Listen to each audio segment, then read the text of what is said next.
sentir l'odeur et d'entendre le bruit de ce four qui ronfle. Ça veut dire qu'il est bien parti, qu'il monte comme il faut. Et de voir un peu les agents qui sont autour comme des petites fourmis là, qui butinent. C'est vraiment, c'est un moment très magique. Et c'est un moment de mémoire, bon, effectivement de gestes, de conduite, etc. Mais qui s'imprègne en termes d'odeur aussi. Voilà, d'odeur et de son. C'est pas que des savoir-faire pratiques ou manuels, c'est aussi le son, c'est la couleur, la flamme qui va changer de teinte à l'intérieur du four, tous ces moments magiques qui pour moi sont particulièrement riches et vivants dans des événements pareils. Ouais. Et tout d'un coup, ça devient un événement partagé par tous, encore qu'on est toujours dans le secret, puisque tant qu'il n'est pas ouvert, voilà, on ne sait pas encore réellement ce qu'il y a dedans.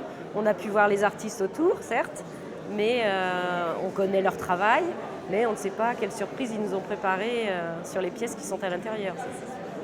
Cette cuisson a un caractère très particulier pour moi aujourd'hui aussi, parce qu'il y a 2 personnes autour de ce four qui sont présents et qui sont véritablement là en tant que transmetteurs de savoir-faire. Ce sont, je dirais, un peu les 2 doyens des cuissons, qui sont Michel Barlot, le chef de service de la fabrication, qui a 1 an de la retraite, et Jean-Claude Mérigne, qui est lui aussi quasiment à quelques mois de la retraite, et qui est le plus ancien. Alors c'est Jean-Claude Mérigne, qui a dû voir je ne sais combien de cuissons de four à bois, et qui nous a,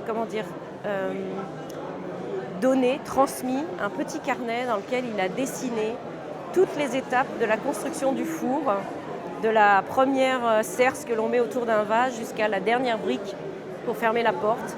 Et c'est un véritable puits de science, ce document, parce qu'il y a des étapes où il ne faut surtout pas se tromper. Si on monte les briques trop vite et qu'on oublie de penser au regard, il faut tout redémonter, tout recommencer.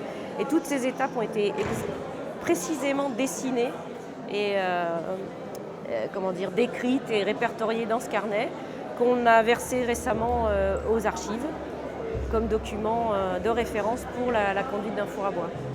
Par contre, pour le scellement entre les autres briques, il faut mettre des gros colombins de terre alu mouillés. Aujourd'hui, le moment magique, l'allumage du four par Barthélémy, par Philippe et par Nicolas, ce sont des moments qui seront pour nous tous, je pense, marqués, vraiment, qui marqueront l'histoire de Sèvres. On est vraiment très très contents et on va croiser les doigts jusqu'au bout pour que la cuisson se passe bien, jusqu'au défournement. Voilà, moment magique encore. Magie, aventure humaine magnifique.